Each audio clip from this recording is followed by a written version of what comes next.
আসসালামু আলাইকুম এভরিওয়ান। আশা করি সকলে ভালো আছেন। আজকের ক্লাসটিতে আমি দেখাবো আপনারা যারা একদম ইংরেজিতে কোনো সেন্টেন্স তৈরি করতে পারেন না, আজকের ভিডিওটি আপনাদের জন্য। আশা করি শেষ পর্যন্ত দেখবেন, তাহলে আপনি ইংরেজিতে বাক্য তৈরি করতে পারবেন। এর আগে ভিডিওতে আমি বলছিলাম ক্যান, কুড, মে, মাইন্ড এগুলোর স্পোকেনে ব্যবহার দেখিয়েছিলাম। আজকে আমি একটি মোস্ট ইম্পোর্টেন্ট টপিক মডেল ভার্বের first of all will be able two. Will be able to অর্থ হচ্ছে ভবিষ্যতে সক্ষমতা, ভবিষ্যতে কোনো কিছু পারবো। যেমন আমরা বলি যে আই গো মানে হচ্ছে আমি যাই। যদি বলি আমি যেতে পারবো, তখন আমরা কিভাবে বলবো? আমরা এই স্ট্রাকচারটি ব্যবহার করব। প্রথমে সাবজেক্ট, এরপর হচ্ছে will be able to, then verb one, এরপর অবজেক্ট। এক্সাম্পল, আমি যেতে পারবো, এটি হচ্ছে আমি দেখাচ্ছি আপনাদেরকে হচ্ছে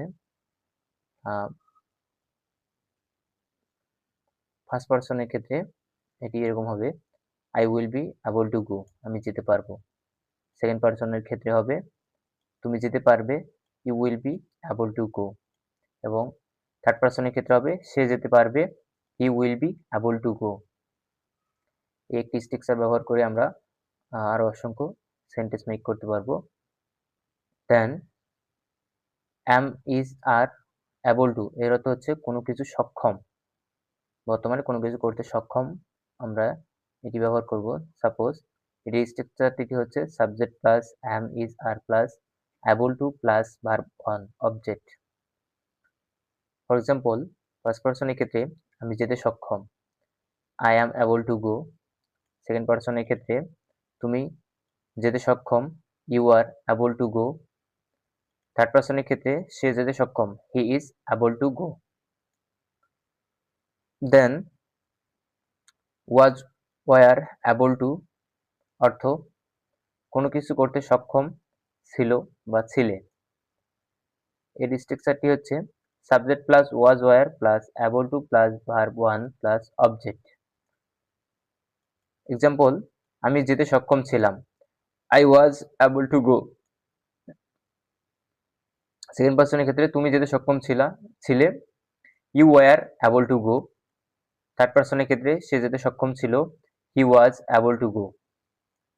এই স্ট্রাকচারটি ব্যবহার করে আমরা অসংখ্য সেন্টেন্স তৈরি করতে পারবো। আমরা যদি এই মডেল ভার্বগুলো মুখস্থ করি, তাহলে আমাদের স্পোকেনের জন্য অনেক কথা বলা সহজ হবে। দেন ক্যান বি, এর আগে আমরা পড়ছিলাম ক্যান মানে হচ্ছে পারা, এবার আসছে হচ্ছে ক্যান বি। ক্যান বি অর্থ হচ্ছে পারছি। এই স্ট্রাকচারটি হচ্ছে subject plus can be plus ভার্বের সঙ্গে আইএনজি যুক্ত করতে হবে। ফর এক্সাম্পল, ফার্স্ট পারসনের ক্ষেত্রে হবে আমি যেতে পারছি, I can be going. Second পারসনের ক্ষেত্রে হবে তুমি যেতে পারছো, you can be going. Third পারসনের ক্ষেত্রে হবে সে যেতে পারছে, he can be going. Then should, should অর্থ কি আমরা সকলে জানি, শুড অর্থ হচ্ছে উচিত।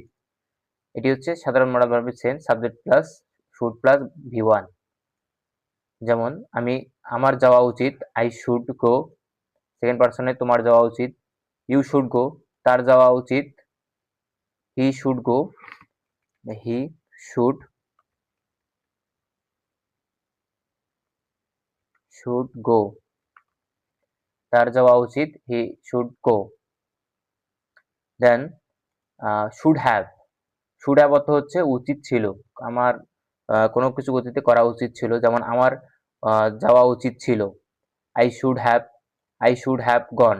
এর স্ট্রাকচার কি হবে, subject plus should have plus ভার্বের এখানে 3 নাম্বার ফর্ম ব্যবহৃত হবে। যেমন আমার যাওয়া উচিত ছিল, ফার্স্ট পারসনের ক্ষেত্রে আই শুড হ্যাভ গন। তোমার যাওয়া উচিত ছিল, ইউ শুড হ্যাভ গন। তার যাওয়া উচিত ছিল, he should have gone. Then should be, should be plus verbing অর্থ হচ্ছে উচিত হচ্ছে, আমার কোনো কিছু করা উচিত হচ্ছে, এটি হচ্ছে বর্তমানের ক্ষেত্রে বুঝাবে। এর স্ট্রাকচারটি হচ্ছে should be, subject plus should be plus ভার্বের সঙ্গে আইএনজি, বর্তমানে কোনো কিছু উচিত হচ্ছে বুঝাতে। ফর এক্সাম্পল, ফার্স্ট পারসনের ক্ষেত্রে আমার যাওয়া উচিত হচ্ছে, আই শুড বি গোয়িং। তোমার যাওয়া উচিত হচ্ছে, ইউ শুড বি গোয়িং। তার যাওয়া উচিত হচ্ছে, he should be going. Then should have, have to, has to অর্থ হচ্ছে তেই হবে, কোনো কিছু আমাকে করতে হবে, আমাকে সেখানে যেতে হবে, তোমাকে সেখানে যেতে হবে। সেক্ষেত্রে আমরা কি ইউজ করব, আমরা এই স্ট্রাকচারটি ব্যবহার করতে পারি subject plus have to plus verb one. বাধ্যতামূলক করা অর্থে ব্যবহৃত হয়। ফর এক্সাম্পল, ফার্স্ট পারসনের ক্ষেত্রে আমরা এভাবে বলতে পারি, আমাকে ইংরেজি শিখতে হবে, I have to learn English. Second পারসনের ক্ষেত্রে তোমাকে ইংলিশ শিখতে হবে, you have to learn English. Third পারসনের ক্ষেত্রে তাকে ইংরেজি শিখতে হবে, he has to learn English. Then had to অর্থে তেই হয়েছিল। স্ট্রাকচার হচ্ছে subject plus had to plus verb one. অতীতে বাধ্যতামূলক কোনো কিছু করতে হয়েছিল, এক্ষেত্রে আমরা এই স্ট্রাকচারটি ব্যবহার করব। ফর এক্সাম্পল, আমাকে আসতে হয়েছিল, আই হ্যাভ টু কাম। তোমাকে ইংরেজি শিখতে হয়েছিল, you had to learn English. তাকে যেতে হয়েছিল, he had to go. Then am to is to are to v1, এর অর্থ হচ্ছে তেই হয়। যেমন আমরা অনেক সময় বলি যে আমাকে কাজটি করতে হয়, আমাকে পরিষ্কার করতে হয়, এটি আমরা কিভাবে ইংরেজিতে বলবো, সেটি হচ্ছে এটি স্ট্রাকচার হচ্ছে subject plus am to is to are to verb one সাধারণত ব্যবহৃত হয়। এক্সাম্পল, আমাকে পরিষ্কার করতে হয়, আই অ্যাম টু ক্লিন। তোমাকে পরিষ্কার করতে হয়, ইউ আর টু ক্লিন। তাকে পরিষ্কার করতে হয়, হি ইজ টু ক্লিন। একদম ইজি। আমরা এইভাবে ছোট ছোট বাক্যগুলো পড়ে আমরা অসংখ্য সেন্টেন্স মেক করতে পারি।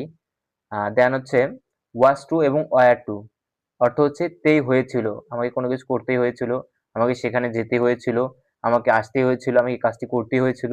এইসব কথা আমরা দৈনন্দিন বলে থাকি। এগুলো আমরা ইংরেজি কিভাবে বলবো, আমরা এই স্ট্রাকচারটি ব্যবহার করে এসব ইংরেজিতে আমরা বলতে পারি। যেমন subject plus was to were to verb one. Example, first পারসনের ক্ষেত্রে আমাকে যেতে হয়েছিল, আই ওয়াজ টু গো। তোমাকে যেতে হয়েছিল, ইউ ওয়ার টু গো।